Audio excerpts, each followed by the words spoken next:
Hey guys, so part 2 of the Ask Me Anything Q&A. So I did part 1 for Sunday's video, and anyway, so I went back and I looked at the rest and I've got some answers for you. So let me just start right off the bat, and if you have questions, leave them below. Okay, so Riley Na asks, I know hydration versus moisture means skin needs water versus oils, but how do you tell which one you need? And I am guilty of doing this, and I use those two terms interchangeably too often, but in general, I think most people get when I say something's hydrating or moisturizing, they kind of get it, but they do mean different things. Technically, hydration refers to water and humectants, while moisture refers to oil and emollients. So hydrating ingredients like urea, honey, things like that. Moisture ingredients are like occlusives, oils, mineral oil, things like that.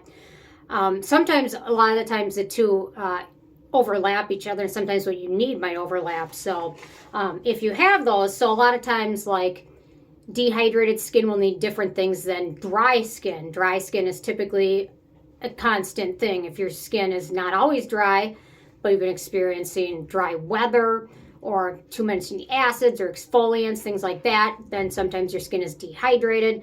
And a lot of times, so they say if you need humectants, generally your skin looks rough, feels thick, scaly, it's dry. If you need emollients, your skin's dry and rough, but not necessarily something that's super dry. Oily but dehydrated skin is something that also may break out when you use too many occlusives or emollients, so be cautious of that. So a lot of times they just overlap each other, and I would say if your skin is always dry, then you need to focus on a lot of things like the humectants and the occlusives. But if your skin is dehydrated, focus on repairing the barrier with things like ceramides and things like that. And anyway, so a lot of times dehydrated skin isn't skin that's dry. Your skin's usually oily, but now it's like dehydrated, things like that. Okay, next up, F. Madari asked, if you came out with a makeup brand, what would its first product be in the Inky list? So I'm not ever going to come out with a makeup brand, but a skincare brand I would do.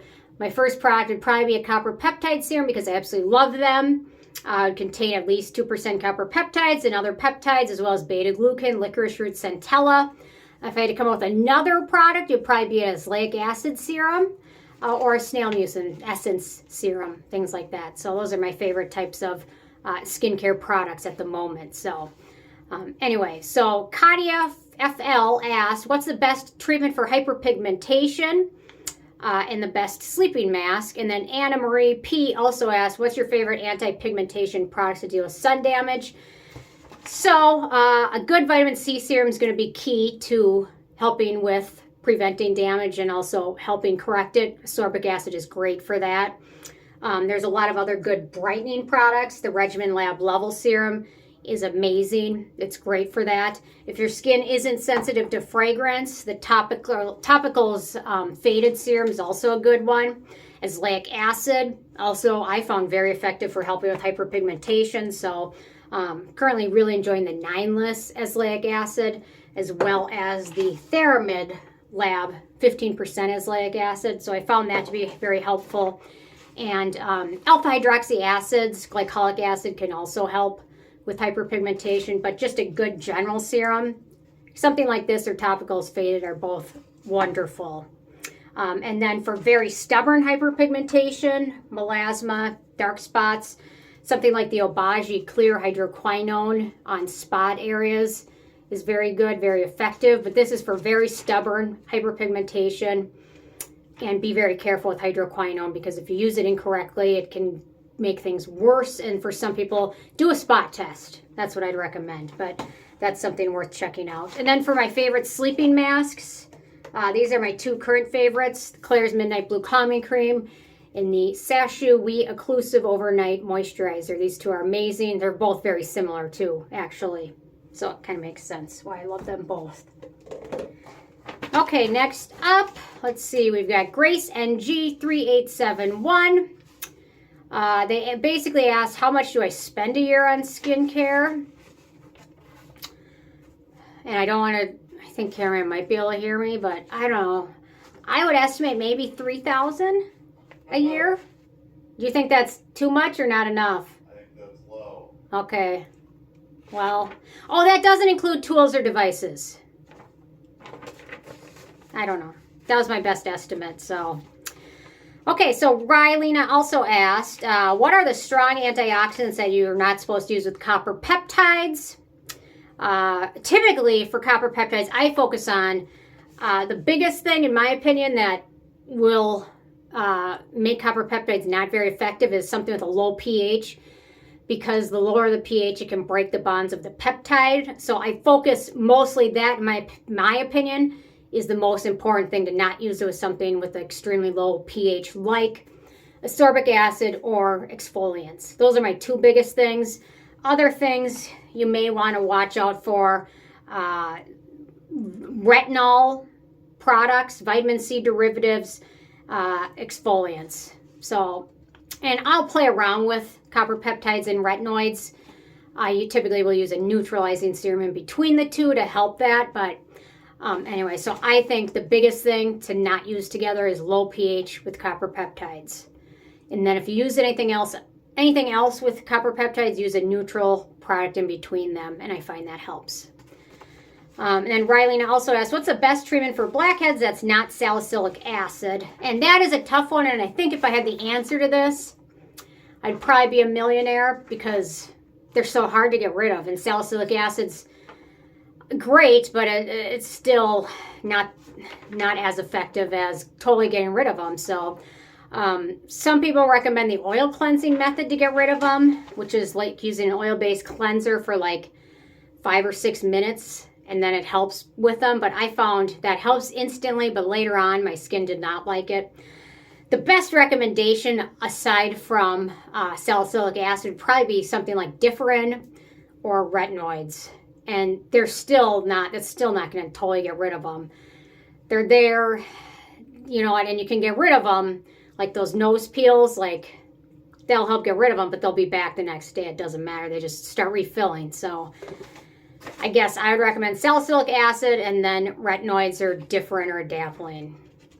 And it's still not going to be the best. And if I had a total solution for it, I'd be a billionaire. Okay, next up, AFNDGGG7373 asked, what's your favorite and least favorite online derms? I didn't really have any that were my favorite, least favorite, and I don't really have any favorite online derms, but I do like Dr. Doris Day. She's a dermatologist that does a radio show on Dr. Radio on Sirius XM, and she's also on Instagram, so that's my favorite. And I don't want to shade anyone else with my least favorites, but I like her a lot, so. Let's see. Okay, Arn's School asked, best antioxidant or hydrating toner or serum without hyaluronic acid. This is pretty easy for me. I absolutely love the NIOD Survival Zero. This is probably my favorite antioxidant serum. I like the Skin Better Alto Defense, but this one contains sodium hyaluronate. And then the other one I really liked was the Reviv Serum TelomErase Serum. And this one's a little expensive, but it's got a lot of good peptides in there. So these would be my two picks. And NIOD's the more affordable one. It's very effective, and I've repurchased it multiple times. So I'd probably recommend this one. But this one's good for peptides and things like that. Okay, I was also asked by user FI3IQ, numbers. Do you have an update on the products I ordered from Alibaba? And they worked out well. So I bought a couple devices. I bought a red light device. I bought a plasma pen, and what was the other one? I can't remember. I think I bought 3 things, but they worked out great. So the trick is I did a hack about how to save money, and you look up importyeti.com, and if you find a brand that you like their red light devices, you can search where they're getting their red light devices from on Import Yeti, and then you can go to Alibaba and search that manufacturer and buy basically the same manufacturer's product for less, and I had good luck with them so far. So okay, and then they also asked if there is a good copper peptide serum that doesn't have a lot of other ingredients and chemicals in the formula. And the best one I found was the Dr. Roebuck's Ningaloo serum, but that one was discontinued, I believe. So that one really was very nice because it has a short ingredient list. My other recommendation is just to buy pure copper peptides. And I'll link to it below. AliExpress has a vendor that sells them, and then you can mix them in whatever. So I really liked that. Okay, Bonnie Lemon asked, any thoughts on Korean Benestem Cream? And I haven't tried it, but there's a article on it on PubMed about the source ingredient they use. And it looks similar to some of the stem cell products from Bradceuticals. So I haven't tried that brand, but it looks very similar. The source they're using for anti-aging looks very similar to some of the ones from Bradceuticals. So I'll definitely check it out. Someone asked if Cameraman was my husband. He is. Let's see. Peach Stereo asked that, as well as, there's two people that asked that, as well as, sorry, I'm looking, somebody else asked it. Coffee Lover, they asked that, so. Okay, then Primordial Meow asked, fess up, I know you dermaroll or microneedle at home. What device do you use? What serums? I do see my esthetician for it. I occasionally do it at home. When I do it, I use copper peptides because I love copper peptides. I have a little device. I have not used it yet. I tried it once and it freaked me out and I haven't used it yet. But I still have the old-fashioned like microneedling rollers, which they're probably not nearly as effective. I'm going to figure this one out. Don't worry. I'm on top of it. Okay, then they asked, what else do I do for work? I do this. I dabble in real estate, and I also take care of my dad. So, been busy with that. My dad is very high maintenance. Extremely high maintenance. And there's a lot more work when he had 4 dogs. One was always going to the vet because there are 4 rescue dogs. They're always sick with something. And now there's only 1 left. So, anyway, that was kind of a bummer, but anyway. Okay, Bonnie Rodriguez asked do I have a system? How do I test so many products? And I do have a system. I wish I was more organized, but keeping a spreadsheet, keeping a list of the things you have is key. Only adding in 1 new product at a time is also key. Testing the products for at least 30 days is key. However, not everything makes it to 30 days. Some products I just end up hating. So when I don't have good luck with them, I will mention in the video, you know what, I tested this 5 times and I'm not using it again. Kelly's Black Cat asked, what happens to all the products you buy? I have a lot of them. I finish a lot of them. And the ones I can't, I typically give to friends, family. My nail lady is a recipient of some of them as well. Some of my friends' nieces are also the recipient of some of them.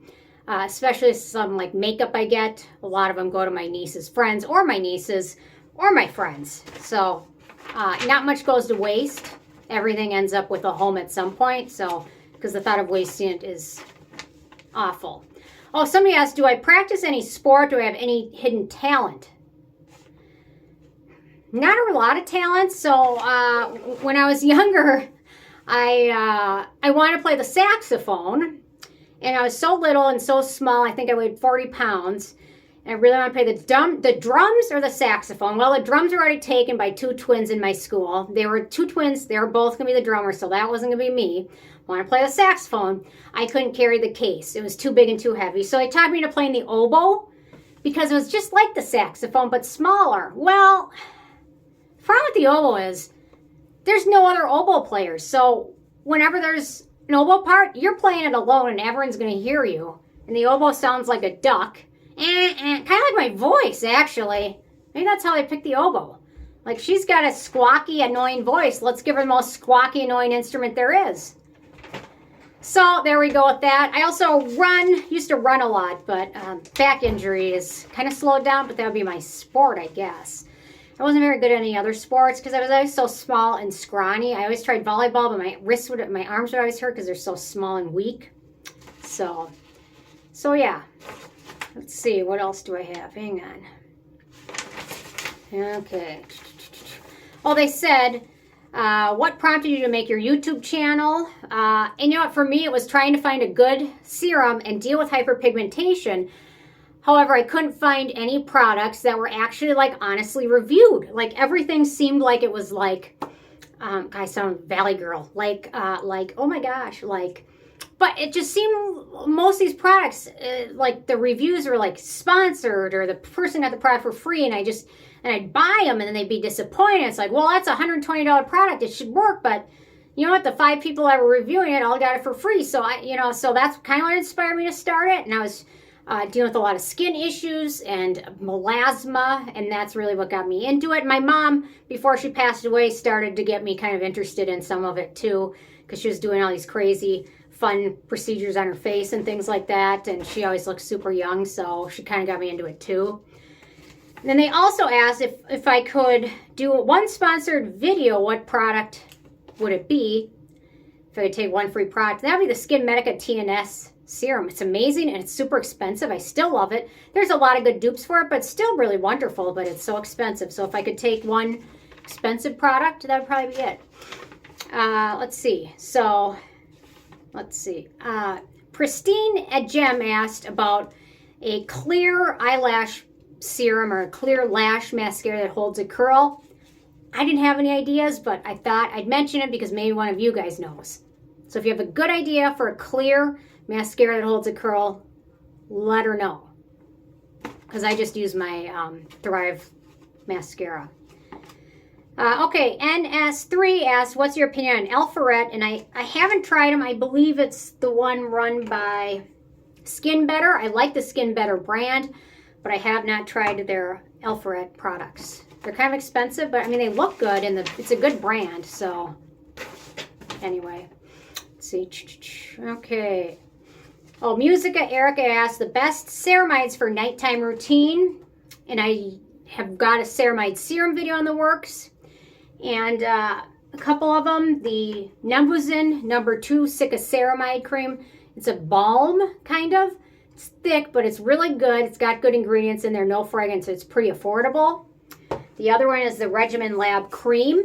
It is super thick and hydrating. You will love it. And the newer Peach and Lily Rescue Party Barrier Cream is also really nice. So those are wonderful for good ceramides. Let's see. Sadie Lovey asked, you've done so many great dry skin moisturizers. Which one do you reach for the most? And let's see. Love this one, the Acure Radically Rejuvenating Whipped Night Cream. And the other one is the Neogen High R Exosome Cream, which, you know, it's over there because I just talked about another video. So those are the two I love, and I'm reaching for them a lot. And they're really good. Okay, let's see. I think that might be it. I think that's it.